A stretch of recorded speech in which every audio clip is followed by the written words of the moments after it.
without the federal budget, how do they take care of it? That's the issue. States are going broke left and right. I don't know how they would be able to manage it. It will be interesting to see if there's any kind of coalescing between the crunchy granola outdoorists and the hook and bullet, because there's more overlap right now in terms of shared interests than there's ever been. As Trump got elected, this was a mandate that he ran on, was that he's going to shrink the federal government. And no matter what side of the political spectrum you land on, we knew that going in, he got elected to go do the things that he campaigned on. One of those campaign promises was, we're going to shrink the size of the federal government. But I think it's also important to be able to kind of hold two separate ideas in mind at once. We can support the administration on a whole swath of things that they're doing great and that they're well-meaning and well-intentioned on, and that are going to help us as hunters and anglers and Americans, while at the same time recognizing, hey, there might be some spots where they need to reset their sights, or where we need to be a squeaky wheel to make sure, on this spot or this spot, there are some things that are working against the interests of people like us and the resources we care about. What's up, everybody? Welcome back to the Drury Outdoors 100% Wild podcast, powered by DeerCast. We got your Matt Drury over there. And back by popular demand, we got Tim Kjellesvik. So, Does popular to mean there was like two or three people asking about you. Thanks, Mom. So the last probably 3 episodes, you haven't been able to make it on. And I don't think that people understand the dynamic is a little different. You're not actually working in the studio anymore. You're working from home. I'm finally out from under your oppressive, arbitrary thumb. That's yes, right. Exactly. My tiny fingers. Yeah. So like I run all the apps that we have at GSM. So Command and HuntSmart and DeerCast. It's a lot of fun. And I also am part of the beta process for getting all of our new cell cams out. So, and some other projects that we have on the horizon that's really cool.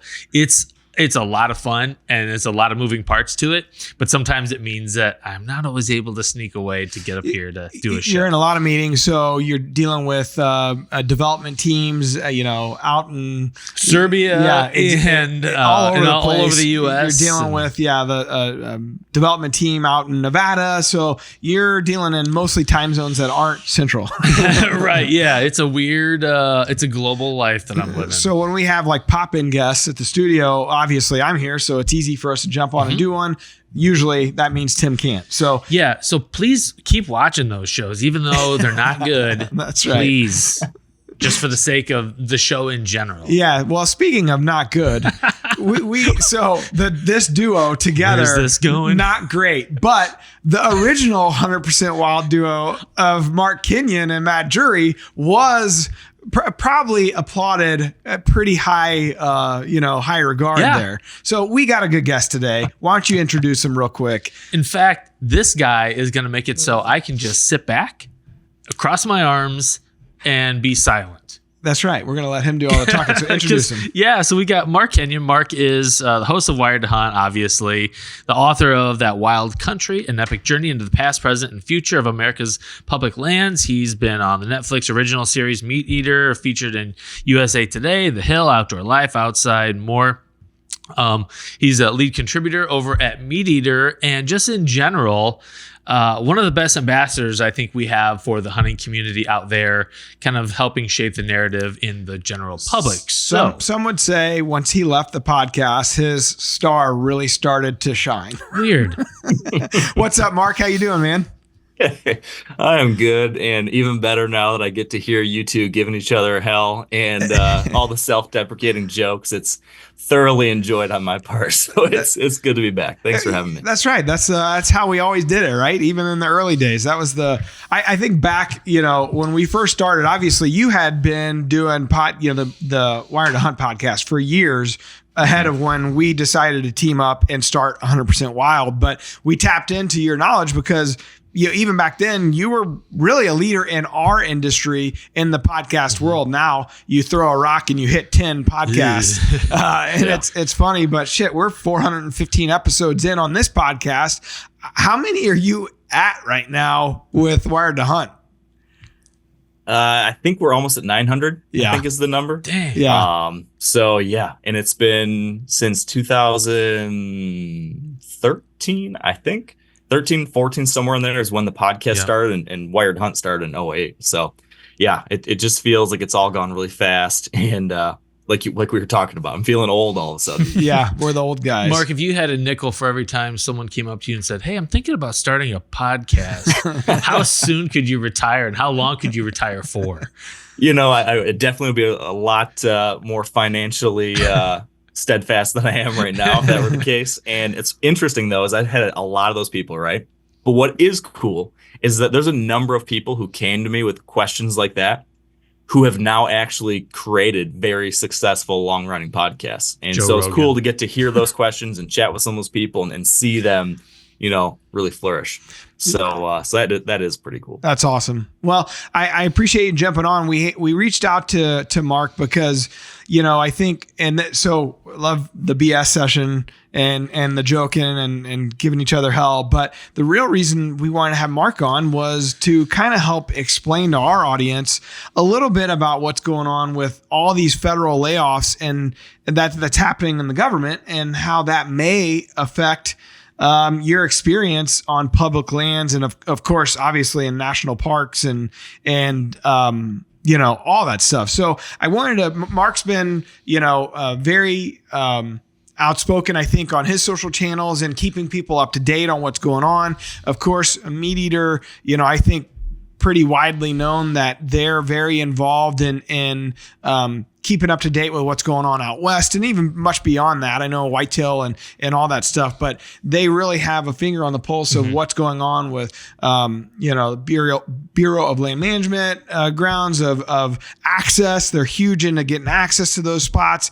And so I think by default, you've really learned a lot over the years and kind of being involved in that, in that company, right? So I thought, what better to have you on and kind of help share some of this with us. And before I dive into it too far, I just want to kind of put this in the framework of, all right, we know as Trump got elected, this was a mandate, I think, that he ran on, was that he's going to shrink the federal government and bureaucracy. And no matter what side of the political spectrum you land on, left, right, center, I think we knew that going in, hey, Trump, he got elected and by a lot to go do the things that he campaigned on. One of those campaign promises was we're going to shrink the size of the federal government. Well, that doesn't just happen with a wand and a snap of the fingers and it's all of a sudden, hey, yeah, we shrunk the deficit. I mean, we got a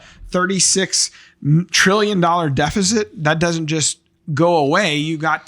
Hard decisions have to be made. Well, when hard decisions have to be made, all of a sudden it starts affecting things that you may not have thought would have affected you. Oh, I don't have a federal employee in my family. I have friends that are federal employees and now they're all of a sudden worried that jobs that they've had for 20, 30 years, they may be cut, because, they didn't answer an email. And, it shouldn't matter, but I will say I voted for Trump. I don't care who you guys voted for.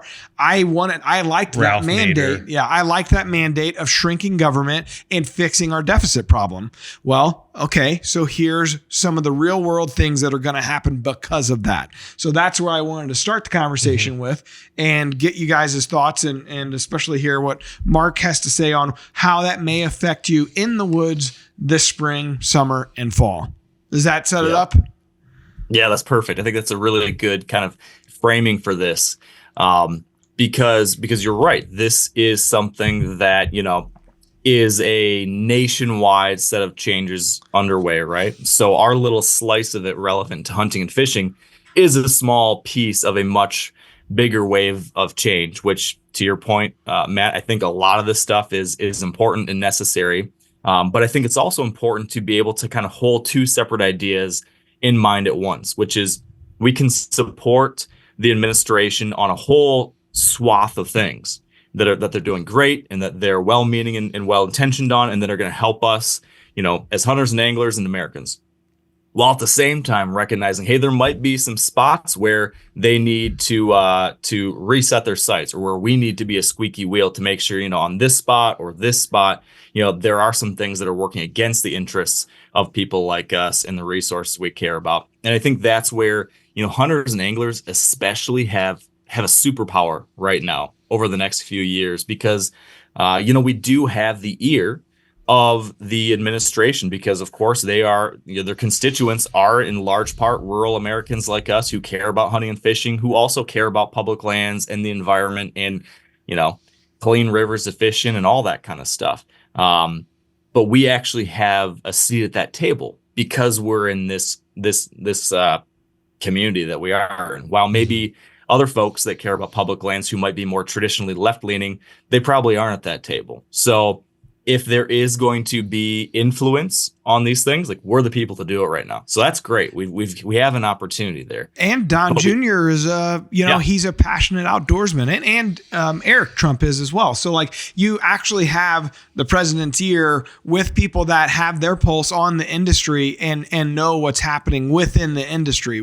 Field ethos with Don Jr. So that's a good thing, I think, right? Yeah, that's a great thing. And I think that's something that, we as hunters and anglers have an opportunity there. At the same time, though, I think it's also important to not be afraid to call a spade, right?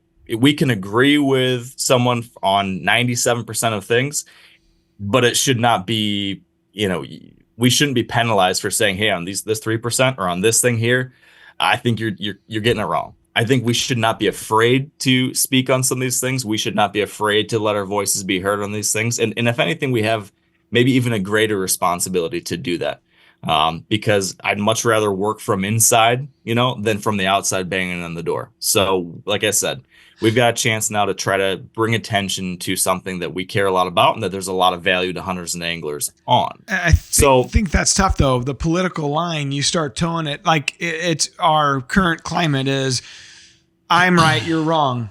I'm good, you're bad. This is evil, you're, and it's pretty passionate on all sides. So it's hard to meet in the middle or say, this I don't agree with. And it's easier to do that, right? It's harder to take things on a case by case basis and really vet through, like, okay, I'm for this 85% of what you're doing, and this 15% I've got questions about, and I want us to relook at. Because really, I mean, that's what every interest group does. And it's just a matter of who's the most vocal, who's the most effective, and who is willing to. We've lost the ability to compromise in our country and be like, oh, this is going to hurt, but I'm still getting 70% of what I want and giving up 30%. Like, that ability to take things case by case and give up some things, I think, is a lost art, and is instructive in this conversation right here, because I can guarantee at the end of the day, when the dust has settled, we're going to have lost some things that are near and dear to us. Hopefully we can mitigate that and have a plan, because I think a lot of the conversation is like, it's draconian right now. We're just going across the board and we're going to make we're ripping the Band-Aid off. And then we'll come through on the backside and we'll maybe fix some things with a little more time and some even temperament. Mark, what do you think about that? Yeah, I think you hit the nail on the head there. There is, I say it metaphorically, that there's kind of a chainsaw approach right now, but it's not even that metaphorical. Literally, Mr. Musk was out there with a chainsaw the other day. It was given to him, though. Yeah. So there might be a case to be made that maybe a scalpel is more appropriate in certain places than a chainsaw. And I think that's where our voices come in, because we can help maybe mitigate some of these spots, or help, simply shine a light on some specific things that a lot of our elected officials simply aren't experts on. I know Musk isn't an elected official, but he certainly doesn't know anything about our public lands or deer habitat or turkey habitat or public access, right? That's not his thing. There's plenty of people making decisions now that are doing lots of good stuff and are educated on plenty of things, but probably public lands or hunting and fishing, that just is something not within their realm of understanding or experience. So our job as hunters and anglers and people who do live this is to help inform and educate and showcase the fact that, hey, this does need to be a priority. And yes, we need to do this. Yes, we need to prioritize business, and we need to prioritize making sure that we are an efficient government, but at the same time, point towards places where, hey, this is a particularly risky place to use a chainsaw. Hey, this is something that matters a lot to your voting base. So kind of getting down to some more specifics. I think the key things to understand about, the current administration and how it impacts public lands is that there's two sets of things going on. Number one, there's this mandate for efficiency, and number two, there is a very clear precedent and mandate to be very pro-development. They're all about maximizing profits off of any and all business interests, but in our case, when it comes to hunting and fishing interests, the public land real estate that we have. And so as hunters and anglers, I think we can do the two things we just talked about, which is trying to moderate and trying to point like, hey, this is a good idea. This is not so much a good idea. This is a spot that would be okay to dive deep on resource extraction. This is someplace that's very, very fragile and very important to hunters and anglers and wildlife. This is a place where maybe it's the wrong mine, wrong place. Or in this case, with the cuts, as you mentioned, there have been drastic, layoffs across many different parts of the government. The slice that has caused heartburn, I guess you might say, within our community is those impacting public lands. So there were about 3,400 folks let off from the National Forest Service over the last couple weeks. That's about 10% of that entire agency's staff. Another 2,000 plus across the Department of the Interior. That is the National Park Service, the Bureau of Land Management, the U.S. Fish and Wildlife Service, the folks that are managing our federal wildlife refuges, all that kind of stuff. So I think 1,000 National Park Service employees were let go. Yeah. And so you can't look at this without seeing the bigger picture. So we've discussed that this is like a bigger picture thing happening. There's a swath of that is impacting us on the public land side. That's the swath where we uniquely have some influence, where we might be able to point towards like, hey, there's some real ramifications of this that maybe we need to fix in the back end, or that we need to be careful about next time around, or we need to at least understand what the repercussions are going to be. So this, 5,000 plus people, which is a pretty significant chunk of that workforce that was managing our 640 million acres of public land, that's going to mean something to the experience we're going to have out there. This is a big part of the crews out there who are wilderness rangers and trail crews and maintenance crews and people that weren't full-time firefighters, but were like the fire militia, I've heard it referred to. Mm-hmm. So many of these employees were what's called red carded, meaning that they were trained to support during wildfires. And so wildfires are a growing issue every year. Almost it seems to be getting worse and worse out west, especially, of course. Places where we want to do our elk hunts, where we want to chase mule deer, where great turkey hunting exists, all these places, and fire is becoming a catastrophic issue in many places. Well, we're going to lose out and have less of the staffing needed to manage that. We're going to have areas that we want to go pack into for a wilderness elk hunt, or where we want to head into for a deer hunt, maybe in the southeast, where there's no one there to clear trails. There's no one there to make sure that wilderness regulations are being followed. We've seen cuts across forestry management, across rangeland management. So these are the guys that are making sure that, grazing is happening sustainably and following best practices, and making sure that the Bureau of Land Management lands out there, hundreds of millions of acres that are great for pronghorn hunting, grouse hunting, all sorts of stuff like that. That stuff's where we're losing out on folks out there who've been managed that.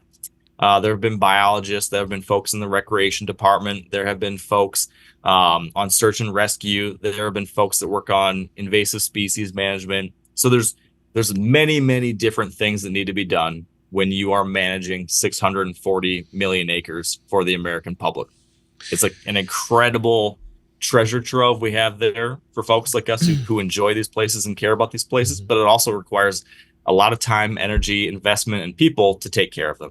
And when you cut that by about 10% in the case of the Forest Service, there's going to be things that are left by the wayside, missing, not taken care of. And that's somewhere where I think that we as hunters and anglers can help work from within and say, hey, this happened. It's going to have some repercussions. How can we address it moving forward? How do we make sure that, nothing more like this happens? Because these agencies have already been understaffed and underfunded for years. And that's something that is important to note, is that the Forest Service, the National Park Service, all of these agencies that take care of these places for us, they are funded by Congress.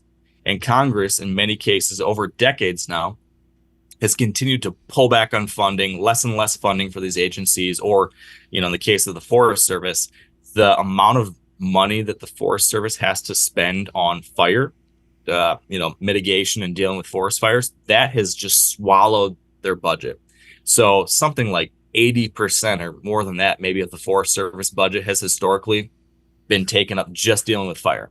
And now they have almost no money to do proactive management or all the other things we'd like them to be doing. So when you're doing this, when you're freezing funding that's going to these agencies or grants that are going to do work in these places, that's another thing that's been happening recently.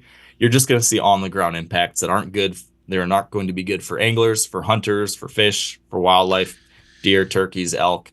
And this is, there are hundreds of millions of acres of public land out west, but there's many, many millions of acres in the east too. Here in my home state of Michigan, great national forests.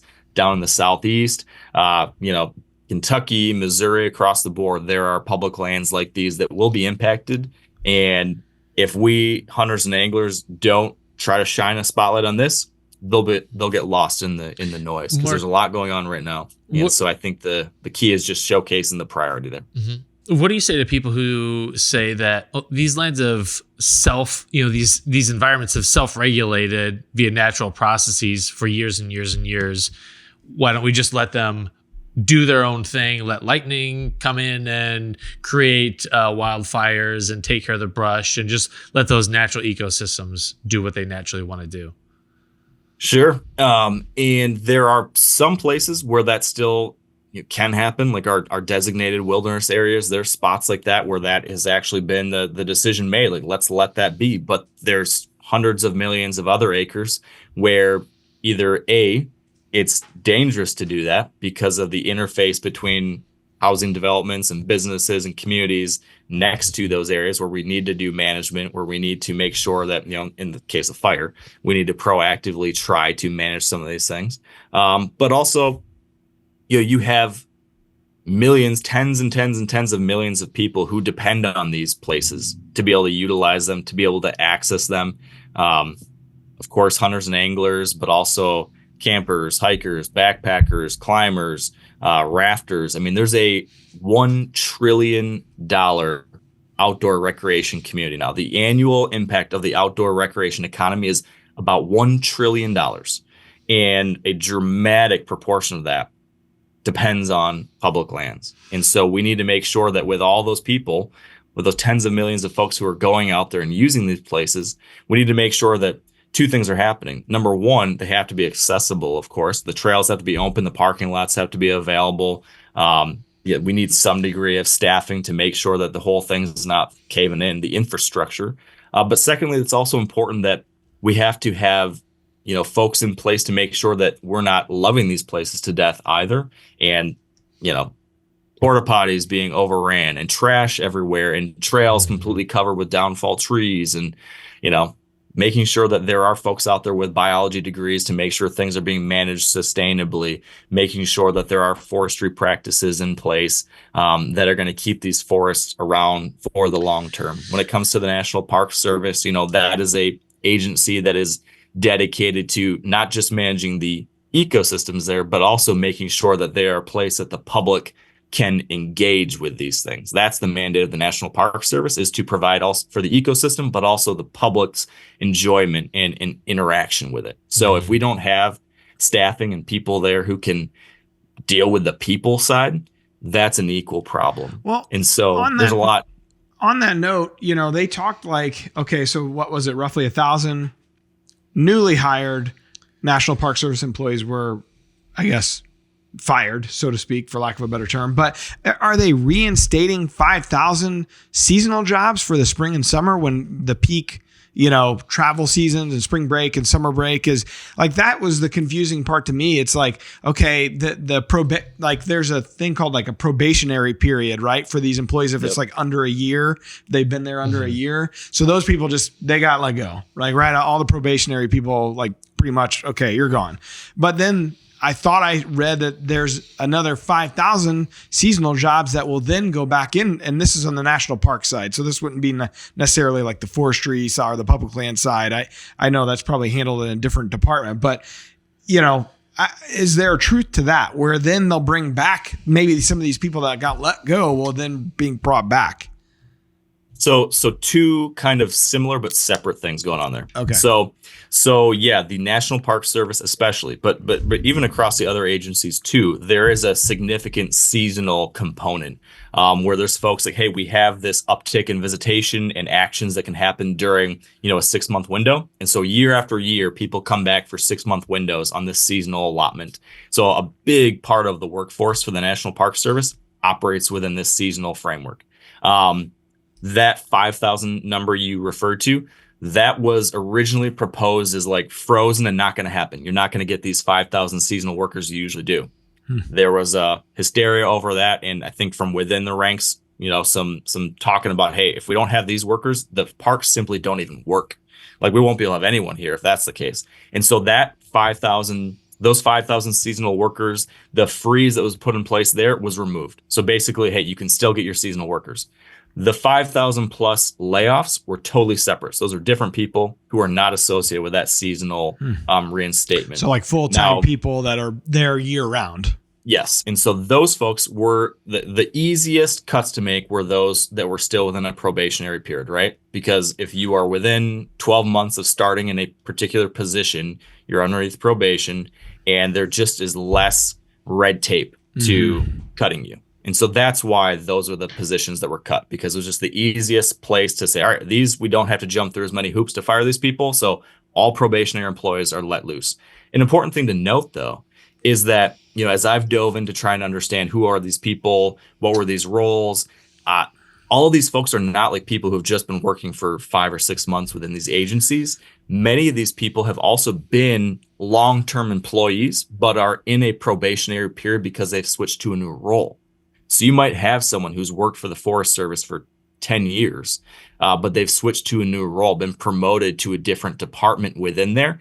And then because of that, they enter a probationary period that then made them eligible for this cut. So there's some people that are, I guess the point I'm trying to make is that these are not unqualified people. Many qualified folks who've worked within these agencies for a long time, unfortunately, just got stuck with this really unlucky tag next to their name that made them easier to remove in this case. Do you know, Mark, if there is on the horizon a review period to see like, okay, we made these cuts, what has been the effect? Or has that even been a conversation? I don't know about that. My guess is that there's not, just because of the fact, and this is a guess, uneducated guess, but just because of the fact that this is not a unique thing just to public lands agencies, right? This is happening across all government, many different agencies, right? I mean, some agencies being completely, dismantled, like USAID. So my guess is that there's just so much happening right now that there isn't going to be some separate review specifically just for, Department of Interior or the U.S. Forest Service. Maybe that's not going to be the case. And maybe there will be enough impacts noticed over the next 6 to 12 months that they'll simply have to readdress this. That certainly could be the case. There was an amendment added to a bill last week that called for the reinstatement of all those employees, particular to National Park Service and the Interior Department. And that amendment, that bill didn't pass. It was like by 4 votes, I think it missed getting passed. So that was the closest thing I've seen to seeing this reversed. So I think, as far as, next steps, as far as, for those of us who care about our public lands here in America, who want to be able to hunt out there, who want to be able to fish out there, who want to have the best chance for these places to be healthy and accessible. I think, the most important thing is to just continue to let our elected officials know that these places matter to us, that, hey, we're all for efficiency. Hey, we're all for smart government. But here's a place that has been already cash strapped. It's been budget strapped. It's been funding strapped. And we're putting these places that are already in need of management and extra love and care, we're putting them in even more dire straits. So if you can, be aware of that in the future, we'd really appreciate it. And so I don't think that's being not supportive of our party, that's not being a bad, not a team player. I think that's helping. I think by pointing our elected officials in the right direction on key things that matter to us, I think we're helping the cause. I can just see someone listening to this show being like, Mark Kenyon equals communist. Because sometimes people just turn off, like they stop listening. I realized before we even shot this, I thought, well, this might ruffle some feathers. It may not. I mean, the point of it is to educate.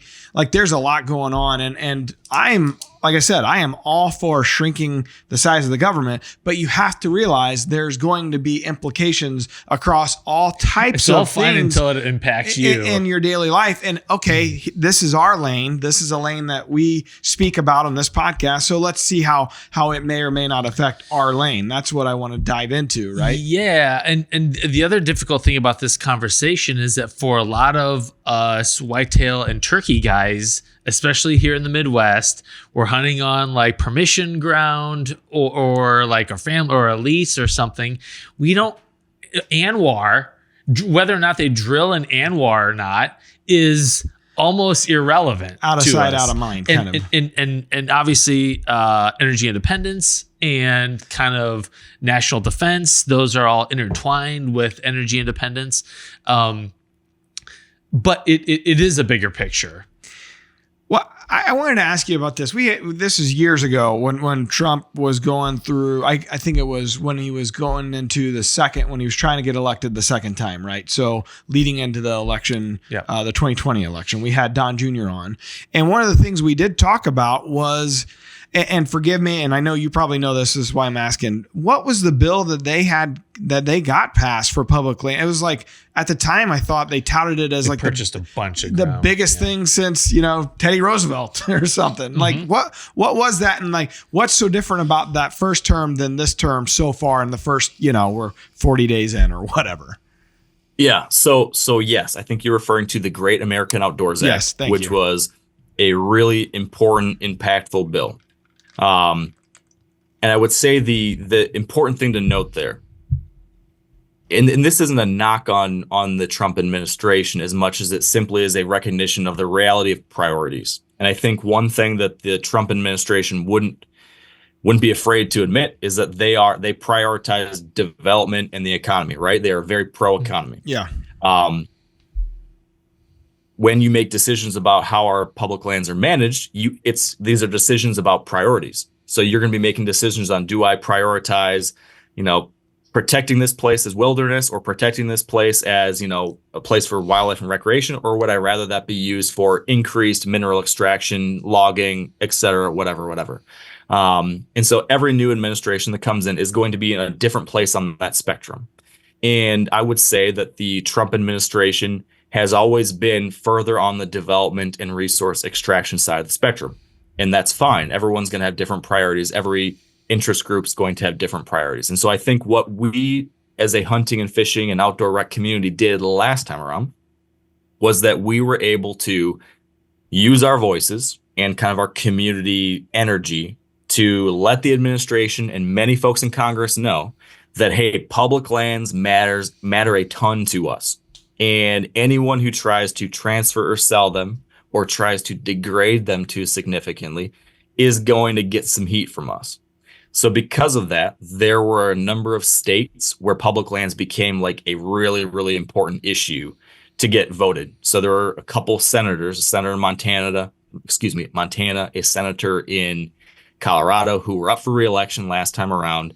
And they recognized that if they couldn't get a win on public lands, they very likely would not get elected back to the Senate, and that could impact the majority for Senate Republicans. And so they went to the president and said, hey, we really need to get this thing across the finish line. Give us some support here. If we can get this thing passed, and if you can sign it, it could help secure our majority.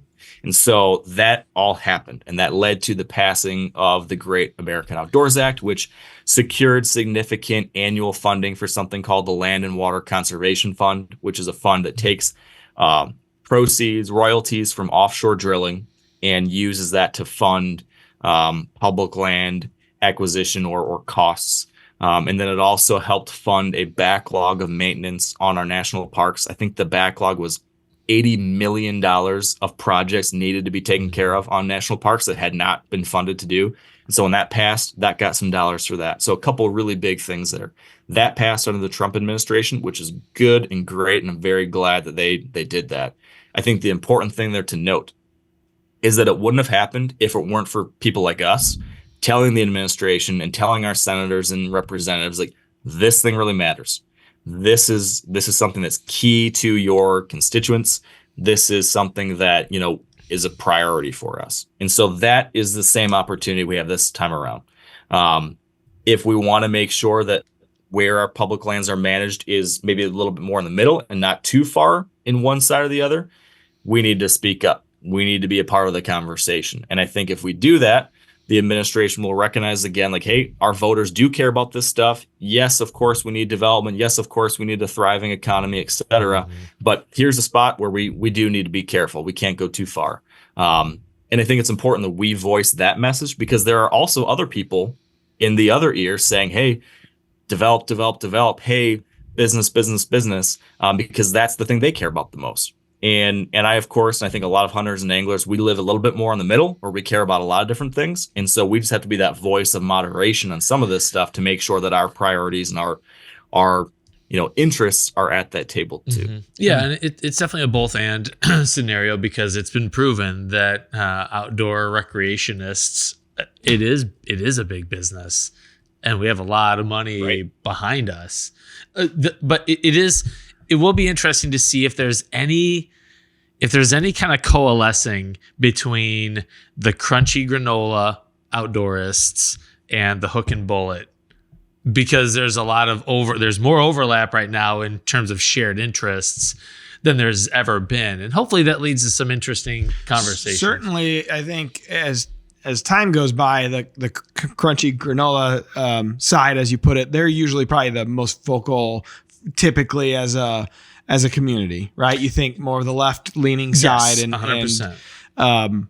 And I think, I don't know if the right looks at it like a sense of pride that we don't, go to the streets and start burning stuff down when things don't go our way necessarily. I mean, I do. January 6th, I guess you could say, minus that part.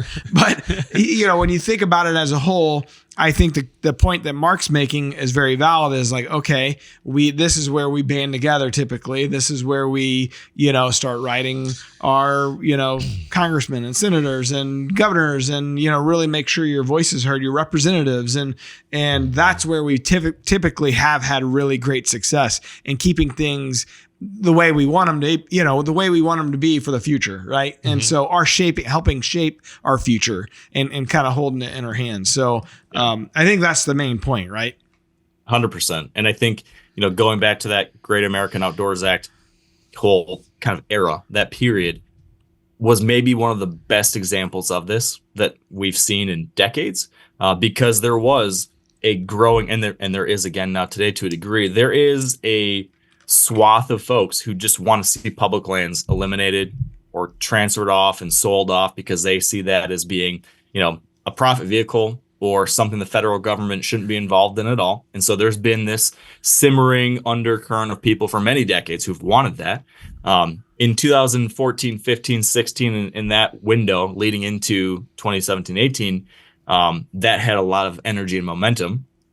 And these two communities came together and made a whole heck of a lot of noise about that not being a good idea. So the hunter angler hook and bullet crowd and the crunchy granola crowd all were singing the same tune on that one. And that's what led to the land transfer movement, as it's kind of been dubbed. That lost steam at the end of 18, 19, 20. And then the Great American Outdoors Act passed, and a couple other things like that were, I think, culminating examples of what can happen when those two groups come together. Now, fast forward to where we are now, there is that same undercurrent of folks are again, trying to claw at opportunities. And so there's been things like that proposed again just recently. The state of Utah filed a lawsuit with the Supreme Court last year, and then 20 other state governments signed on, including Midwestern states like Iowa and North Dakota and a few others. They all signed on saying they support Utah's assertion that all 18.5 million acres of federal public lands in Utah should be given to the state. And the whole without totally side railing us here, the whole thing is a lot of these states want to take federal public lands and have them be owned by the state. They believe they can make more money off of them if they have ownership of them. There's a whole long laundry list of reasons why that's likely going to lead to these places being not managed kind of moderately, like we're talking, but without instead the federal budget or federal help funding it, how do they take care of it? That's the issue, right? I mean, states are going broke left and right. I don't know how they would be able to manage it.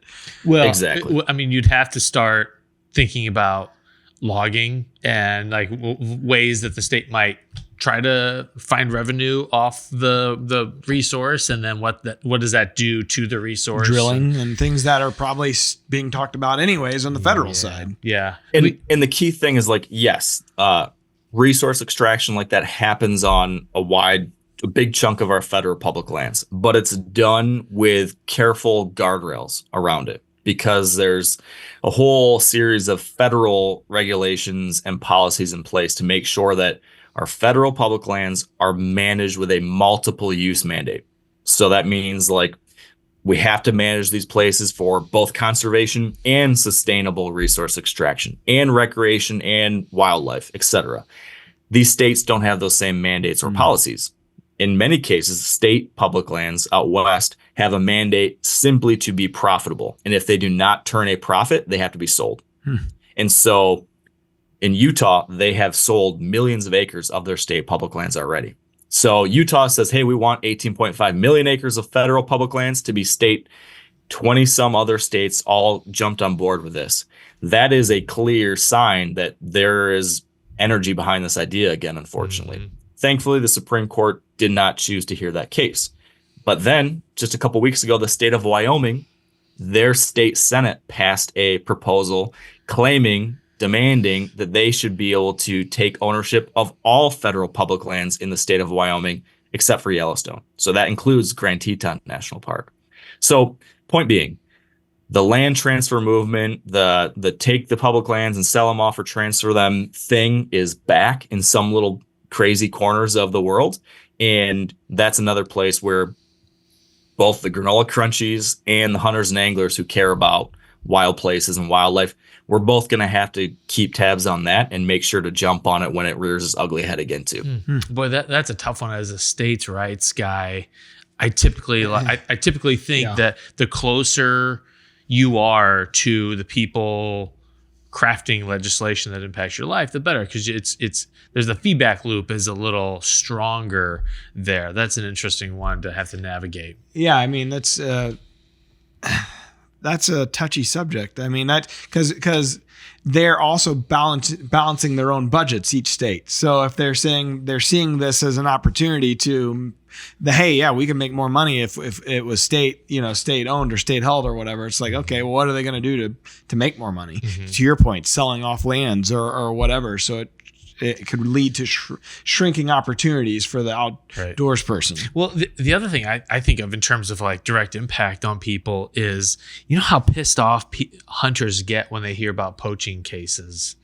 And even the case, and this is a little bit of a tangent, but the guys that were shoving lead weights into walleyes at a walleye really got pissed about that. It's like they were going to string that guy up.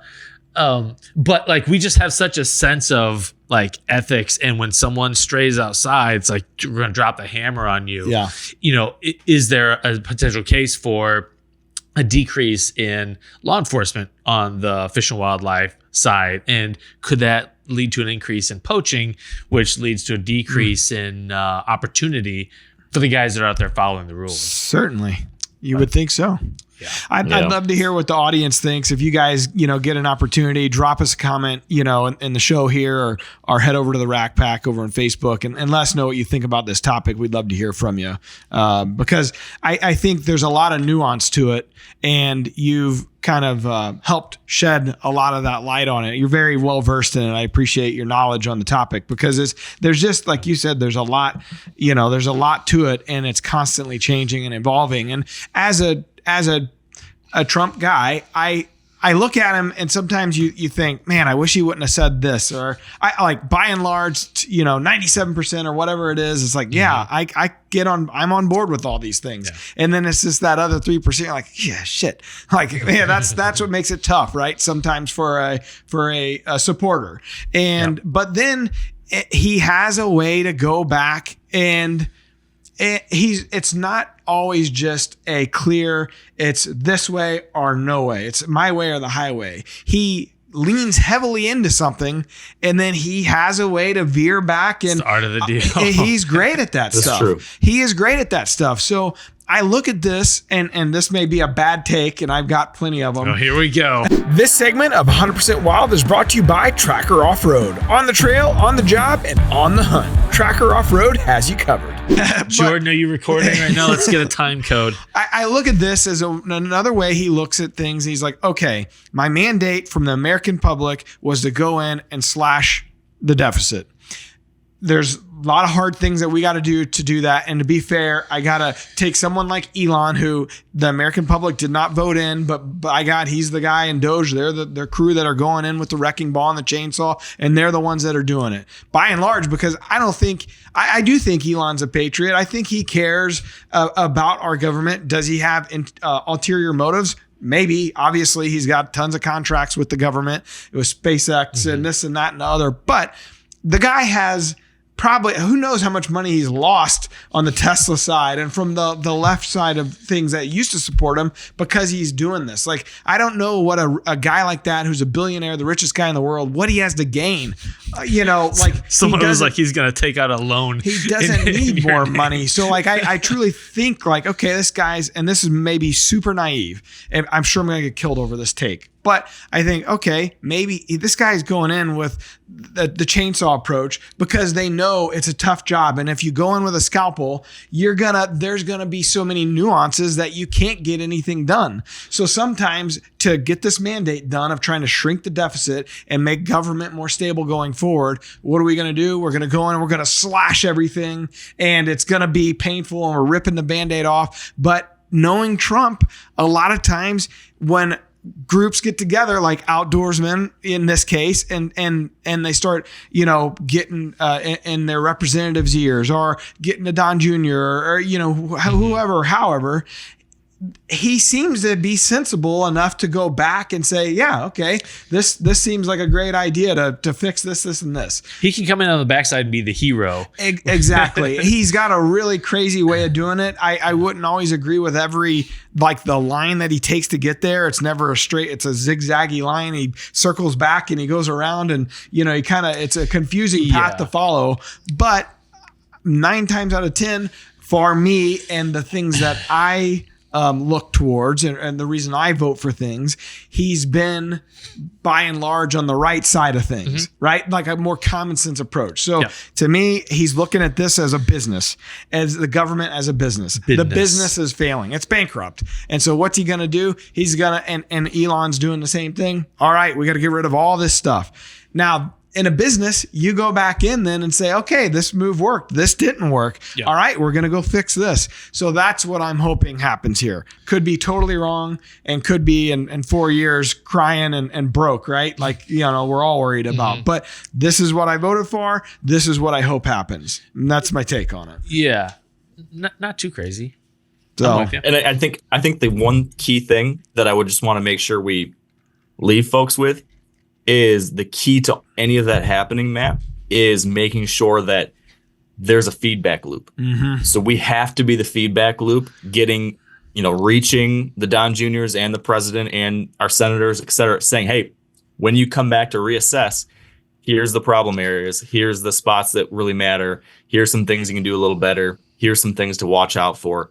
If we don't do any of that, then we're not going to have those opportunities to fix things or moderate things or shift course a little bit here and there. So 100%. I just think it's really important for us, and it's not unpatriotic to say, hey, on this spot, gotta reassess. I think that's an obligation that we have, and if we want to make sure we've got wild public lands and healthy fish and wildlife populations, whether it's Montana or Michigan or Missouri, it's on us to make sure that, our issues, the things we care about, are in the minds of our elected officials. If we don't bring it to their attention, nobody else will. It's a great point. It's about accountability, which is what we felt like those that voted for him felt like we were bringing into the office, is accountability and some common sense. So if this is an area where it's like, hey, this doesn't make sense, then that's up to us, to your point. So if you want to, what's Mark Kenyon do? How do you reach out to your representatives? Like what's the audience here need to do if they want their voice heard?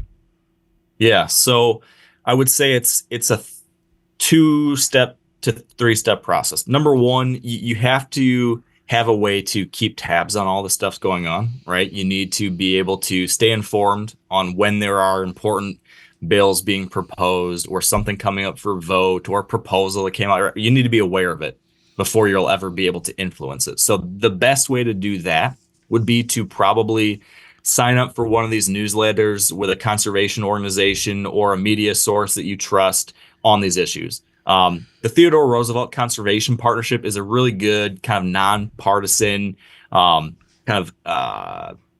what's the word I'm looking for here? They kind of filter through a whole bunch of things impacting hunters and anglers and send out a weekly email called the Roosevelt Report. They would keep you pretty well up to date on these things. That's going to be about as nonpartisan, as bipartisan as you could possibly get it. That's a great resource. So figure out whatever your conservation organization of choice is, whether it's the National Deer Association or TRCP or Backcountry Hunters and Anglers or Pheasants Forever, whatever it is. Make sure you're tapped into those things so you're getting this information. Number two, when you do hear from one of these organizations or a media source that, hey, there is this issue, there's this lawsuit that's going to steal public lands, or there's this bill being proposed to fast track a mine into this special piece of public land, whatever it is, that's when you really do need to actually take the action. And so oftentimes the organizations will have, pre-written form letters where all you need to do is put your name and address in there, and it'll automatically send a letter to your senators and your representative. Do that for sure. I think that's very easy. I will say that all of the duplicate form letters kind of get lumped into one little bucket, and they don't count for as much with a legislator. From what I understand, those all kind of get thrown into the bucket. Like, hey, we got a bunch of letters that all were the exact same. So that's better than nothing. But if you take the time to add a paragraph at the front or something like that of your own words, just describing like, hey, I'm a hunter from Michigan. I care about this stuff because I grew up hunting and fishing around these public lands. I like to do a trip once a year out west to do this kind of thing, and I really want to make sure my sons get the same opportunity. That puts them kind of in a totally separate bucket that gets noticed and counted with an even higher priority. So that's a little extra thing you can do to make sure that your voice is heard. And then finally, what I've started doing and what creates the greatest sense of priority within the office of a congressman or a senator would be actually giving their office a phone call. So I just did this the other day. I called my representative. I've got a Republican representative here in Southern Michigan, gave his office a call, and just, obviously the congressman's not there, but one of his aides is, and they have to record everything I say about these issues I care about and make sure that's passed along and noted when they start making decisions about how to vote in the future and, how to represent their voter base. And so I just gave him a call and said, hey, here's some stuff going on that I'm concerned about. I know you've said that you represent, hunters and anglers here in your district. I'm one of them. I appreciate your support in these places, but hey, when it comes to our public lands, for example, in this case, I'm concerned about A, B, and C. I'd really appreciate it in the future if you'd pay some more attention to that. And it's very easy, very painless. It's not like you're going to have an argument with someone on the phone. They're not there to quiz you on anything or to make you uncomfortable. They're there just to hear what you have to say. And those phone calls are like, if you were to apply points, it'd be like maybe you make 1 point of difference if you send a form letter. You make 10 points of difference if you send a customized letter, and you get like 50 points of difference if you make a phone call. And so doing one of those three things really does influence, it helps your legislators understand what matters to their voters. And what they care the most about is getting reelected. And we need to share with them what's going to help them do that. That's on us. It doesn't take much time, 5 minutes. And it's something that I at least view as an obligation, right? If we have thriving deer populations to go hunt, or even if on private land, if we have clean air and clean water to go fishing in, if we have open spaces to go hiking or camping, all these things have made our lives better. They've made our kids' lives better. We've been able to enjoy and get so much from these resources. I think that comes with a responsibility to make sure that it stays that way and to make sure that those things are available for the next generation and our grandkids and so on down the line. Because we only have them now because people did that before us. Yeah. So now we've got to pay it forward. And if you've ever been to, like it's one thing we're trying to kind of talk about the public land side, the hunting side or fishing or whatever. But if you ever been to a national park, it's amazing how just pristine and well kept and managed. And I mean, they do a great job. So, I think, I read the last stat I could find was from 23, but there was 325 million annual visitors at 428 national parks, historic sites, et cetera. So that's a ton of people. You said it was $1 trillion, business, economic impact. So that's a lot. That's a lot of people. It's a lot of parks. And, if you've ever been to one, you realize it's probably a lot. If you ever walked one of the paths, you're like, who the hell's keeping this so nice? Even here in Missouri, like the National Scenic Riverways. So like the Current River down there, that's administered by the federal government. And it employs a lot of local people, but it's incredible the amount of attention that they pay to it. Yeah. So I think, that's a good note to finish that topic on. And hopefully people enjoyed kind of finding out a little bit more. Mark, you've been a ton of help, a ton of info there. You should do this for a living.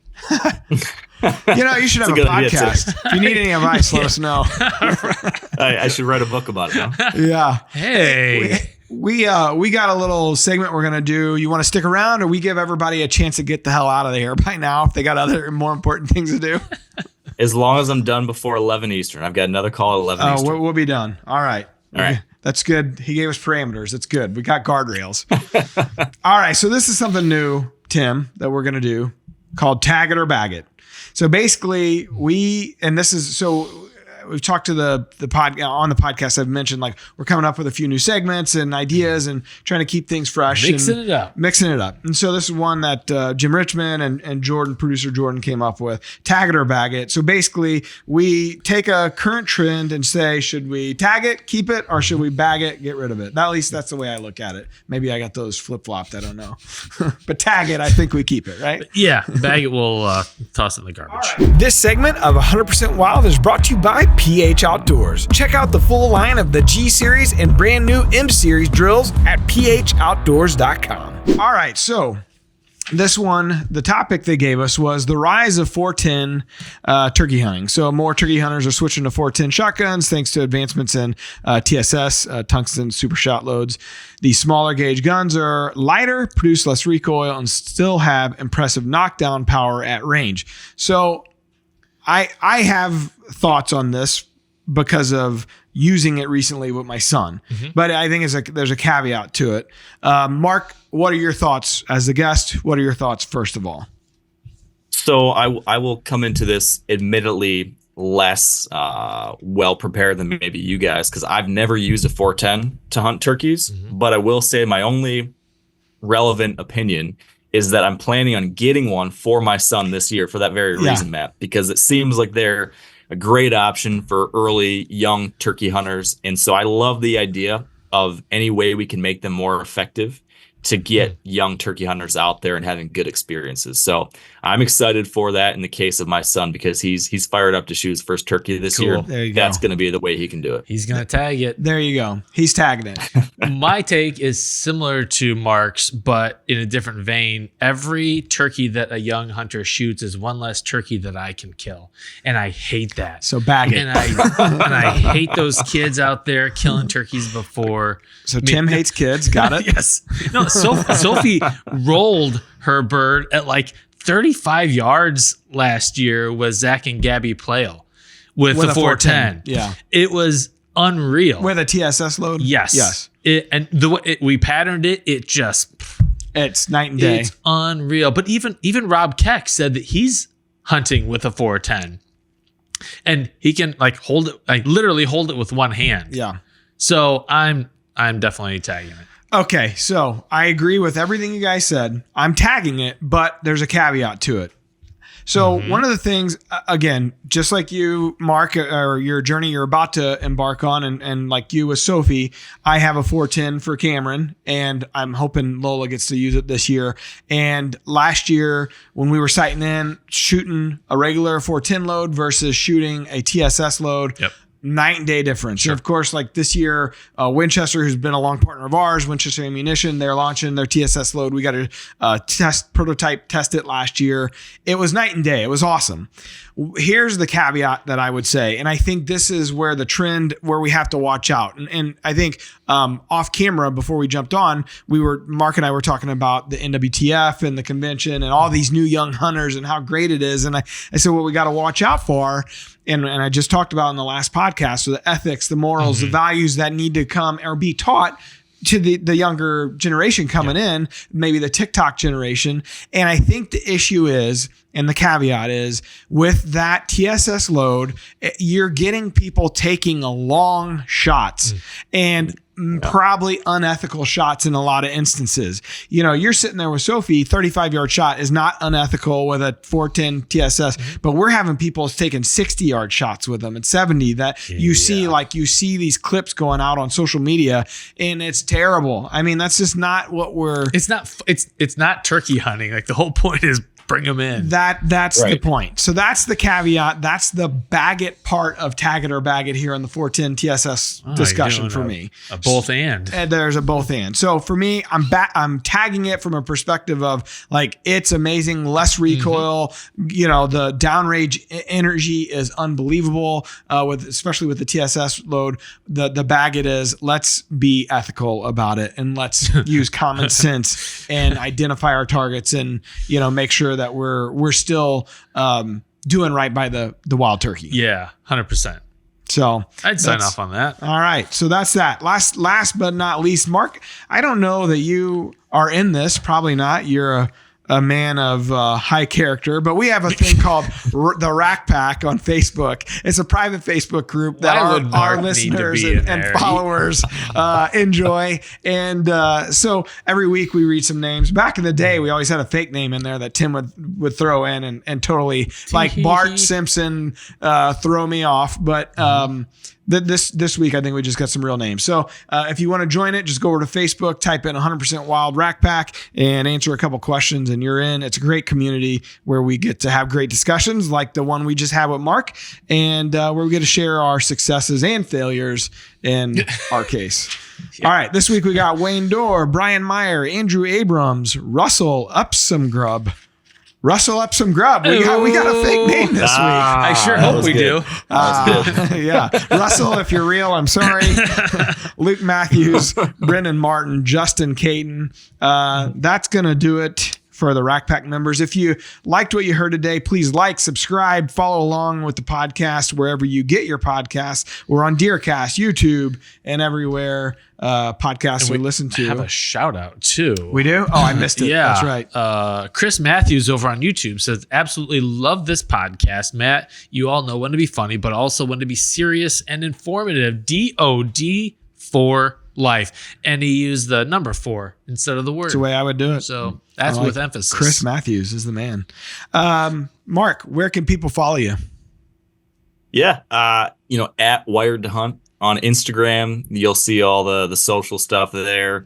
The Wired Hunt podcast, wherever you get your podcasts. All of my films and shows and stuff are over on the Meat Eater YouTube channel. And if you want to learn more about this public land stuff, I did, as you alluded at the very beginning, write a book all about this. So it's maybe a particularly important time to understand the context of how we got to this point and maybe where we're going. So that book, That Wild Country, would give people some more insight if this is something they're curious about. Well, we appreciate it. I've seen on your social channels, you've had some excerpts of it lately, and it's poignant. Yeah, very poignant, as you've alluded to in your post. What was it, 2017 when you wrote it? And how we're coming full circle again and having some of the same conversations. So we appreciate the work you're doing and the friendship and fellowship over the years that we've shared with you, and appreciate you jumping on with us. Hey, right back at you guys. I really appreciate it too. You guys are crushing it. I get a kick out of every one of my visits, and my only complaint is that we don't do it more. So let's make sure we catch up more often. That's right. You'll Absolutely. live to regret that. Mark's a new weekly contributor that doesn't get paid. one more job for you. Lateral promotion if I ever heard one. Yeah. All right. Well, Tim, All right, gang. is that it for you? Yeah. Let's leave. Okay. All right. Well, until next time, peace out. DeerCast is completely updated and better than ever. Prep, predict, and pursue your target buck with our detailed maps, weather, and 14-day movement predictor. We're adding new videos every week, so make sure to click that subscribe button and check out all of our amazing content. This episode of DoD TV is brought to you by DeerCast Maps, waypoints, weather, virtual rain gauges, and more. Every tool you need to get ahead of your game.